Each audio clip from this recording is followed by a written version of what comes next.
മക്കളെ, ജെറുസലം വചനകൂടാരത്തിൽ നിന്നും 3 മിനിറ്റ് പ്രാർത്ഥനയ്ക്കായി ലോകത്തിന്റെ വിവിധങ്ങളായ ഭാഗങ്ങളിൽ ഇരുന്നു കൊണ്ട് ഇപ്പോൾ ശ്രവിച്ചുകൊണ്ടിരിക്കുന്ന എല്ലാ മക്കളെയും ഒരു മാലയിൽ കോർത്ത പുഷ്പങ്ങളെ പോലെ ഈശോയുടെ തിരുഹൃദയത്തിലേക്ക് ഞാൻ സമർപ്പിക്കുകയാണ്.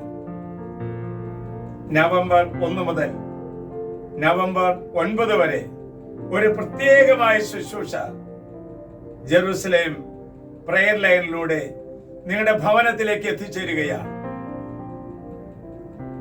വളരെയേറെ ത്യാഗം സഹിച്ച്, കഷ്ടപ്പാട് സഹിച്ച്, വീടിന്റെ മുറികളിലും ഡൈനിങ് ടേബിളിനടുത്തും പ്രാർത്ഥനാ മുറിയിലൊക്കെ ഒരുമിച്ച് ചേർന്നിരിക്കുന്ന പ്രേക്ഷിത ഗണങ്ങളെ, ശുശ്രൂഷാ സംഘങ്ങളെ, സഹനപ്പൂക്കളെ, നമുക്ക് ഒരുമിച്ച് ഈ ശുശ്രൂഷയിലേക്ക് പ്രവേശിക്കാം.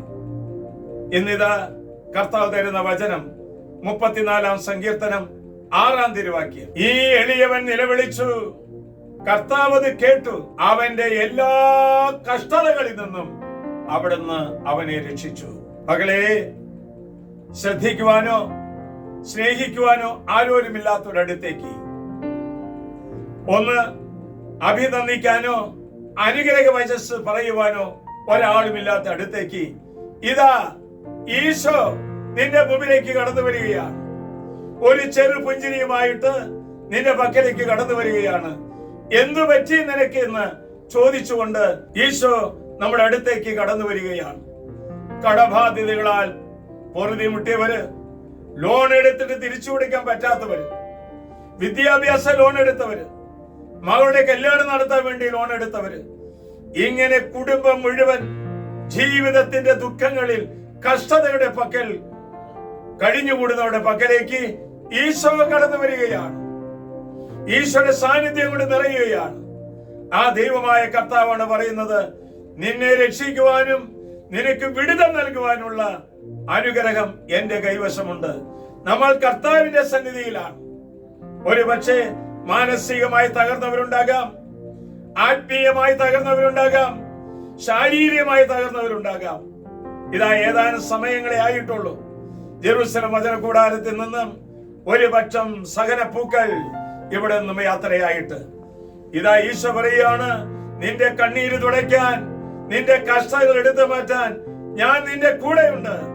നിന്റെ കുടുംബത്തിലേക്ക് ഞാൻ ഇതാ കടന്നു വരികയാണ്. കർത്താവായ യേശുവിന്റെ നാമത്തെ ഞങ്ങൾ പ്രാർത്ഥിക്കുന്നു. ഓരോ വ്യക്തികളിലും ഓരോ കുടുംബങ്ങളിലും നടമാടിക്കൊണ്ടിരിക്കുന്ന എല്ലാ കഷ്ടതകളും കുരിശിന്റെ ശക്തിയാൽ വിട്ടുപോകട്ടെ. 5000-ഓളം വരുന്ന അഭിവന്യ പിതാക്കന്മാരോട് ചേർന്ന് 5.5 ലക്ഷം വരുന്ന വൈദികരോട് ചേർന്നുകൊണ്ട് ഞാൻ പ്രാർത്ഥിക്കുന്നു. ഇപ്പോൾ ഈ പ്രയർ ലൈനിൽ സംബന്ധിച്ചുകൊണ്ടിരിക്കുന്ന എല്ലാ കുടുംബങ്ങളിൽ നിന്നും ദുഃഖങ്ങൾ, കഷ്ടപ്പാടുകൾ, നിലവിളികൾ, പോരായ്മകൾ ഇപ്പോൾ ഈ സമയം തന്നെ യേശുവിന്റെ നാമത്തിന്റെ ശക്തിയാൽ, തിരു രക്തത്തിന്റെ യോഗ്യതയാൽ, ദിവ്യ കാരുണ്യനാഥന്റെ ശക്തിയാൽ ഇപ്പോൾ വിട്ടുപോകട്ടെ. നമ്മുടെ കർത്താവ് ഈശോ മിശിഹായുടെ കൃപയും പിതാവായ ദൈവത്തിന്റെ സ്നേഹവും പരിശുദ്ധാത്മന്റെ സഹവാസവും ഉണ്ടായിരിക്കട്ടെ.